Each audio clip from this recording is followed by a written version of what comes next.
The magic number that I need to build up to by my 35th birthday is actually less than I first thought. Hey, it's Tom. So this video, I want to share with you my workings as to how much I believe that I need to achieve my goal of financial freedom and why. When I started out on this journey, I wanted to try to go from zero to 25,000 tax-free each year from passive sources of income, so dividends, shares, stuff like that. Now over the past year, that's evolved and a few things and some of my thoughts have changed. The basic premise of becoming financially independent free at 35 still stands, but the differences of that, well, number one, I probably need more than the 25,000 that I first thought about. In order to be financially free, I've had to do a little bit more in-depth maths and take into consideration actual life, like family and everything else that comes with it. Number two, I don't need my eye support, which I'm working on right now, to last me until I drop. I mean, that would be nice, but I actually only need it to last me till I'm around 57 or a bit after, when I can start to draw from my pension. I'm also building up my pension alongside what I'm doing here over the next 3 or 4 years. So the goal is to actually create an investment pot to last 22 years. That's the easy part out of the way. The hard part is working out how much I expect to spend each year and why. So let me give you the lowdown on where my thinking is at. Let's say I do retire and stop being a part of the workforce at 35 years old. Well, my lifestyle isn't going to be the same as it is now. It will change, as I've previously mentioned. I want to actually do things, travel, explore, experience the world. And to do that, well, I can't do it on what I currently spend now. On the flip side though, I won't need the income that I've currently got to invest, so one might negate the other, but we'll get to that. In order to work out realistically what I would need to achieve financial freedom and the spending profile between the ages of 35 and 57, I've created two models.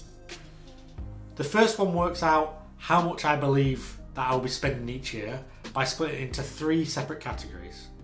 The first of those categories is high inflation, which is rent and healthcare costs. And then I'm expecting that the cost of rent and that will increase at a faster rate than standard inflation.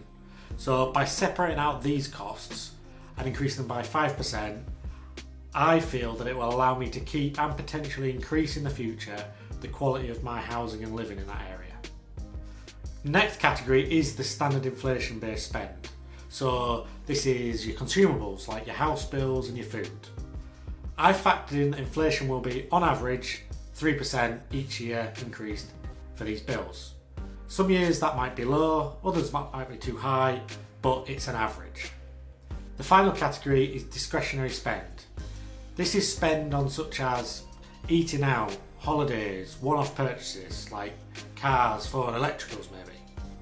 This is the element which will change the most and spend will increase over the next 5-10 years and then potentially drop off later in life. So my spending over the past 2 years has been a heck of a lot lower than it used to be. A large portion of that is the same for most of us, considering the period we've been through with the pandemic and lockdowns and such. What I've modelled here is that this year and next year, my discretionary spend will increase by 10% and then 5% respectively. Then when I do hit that magic age that I'm aiming to retire at, 35, it increases by a further 50% thereon after and increases by the standard 3% inflation. To put it into perspective, my current discretionary spend is on average £650 to £700 a month. That takes into consideration 1 or 2 holidays a year, going out to eat once a week, and then maybe a new TV every year or 2. When I hit 35, this then increases to be £1,200 a month in spending. This incorporates an increase in travelling between countries and seeing the world and doing activities. If you think that this is too much or too little, then leave a comment below with what your thoughts are and what it should be for a single guy or a small family. What I've done here is tried to model my spending by age for the rest of my life. Yes, sad, I know. I've taken into consideration that when you hit later years of your life, your discretionary spend, so the holidays and new technology, etc., that drops off. And research has shown, and it kind of makes sense to me, that when you're in your 80s, your spend drops by on average 43% of what it was when you're in your 50s. So I've currently got it planned that my spend will increase naturally up to when I'm 50, 55, and then will start to drop down until I'm 70, 75, then massively drop down, and then drop down again when I'm about 80. This will sound morbid and potentially depressing, but your main costs in your 80s are going to be accommodation and healthcare. You're generally not taking lavish holidays and buying expensive cars when you think about it at that age. So that's the spending side of things covered off. If I was to simplify this down, it's basically telling me I need to have on average £30,000 to £31,000 a year between the ages of 35 to 57 for spending and doing what I want to do between those years. That's £2,500 every month required from passive income sources. Okay, so this then leads me to the next model, which uses these numbers that I've just discussed as inputs. Before we go any further, I think the key thing to state from the outset is that the plan is to transition my current holdings, which are in Tesla, which you probably know by now, which I'm using as the vehicle to grow the pot to the level that it needs to be. I'm then going to move that into dividend growth companies. In this model, I've used the company Realty Income. They pay a dividend of around 4 to 4.5% a year, which is split up and paid each and every month. What is great is that they generally increase the dividend payment every quarter by about 1%, something like that. That equates to just over 4% growth in the dividend per share payment every year. So for the purpose of this model, I've assumed 5% share price increase each year, as well as 5% dividend growth each and every year. Now for reference, the average share price growth for Realty each year for the past 20 years has been 8.5%, and the dividend growth rate for the same period has been 4.5% for Realty Income. I therefore feel I'm probably being quite conservative, but just remember that past performance does not lead to future performance, and what I'm talking about here is not financial advice, it's just what I'm doing. This model now allows me to work out how much I need to have saved at the start of when I plan to stop working, 35 in my plan. It then works out how much I will receive in dividends each year, then how much I will need to sell in terms of shares to make up any shortfall that the dividend payments don't give me to fund that spending that I've already outlined in Model 1.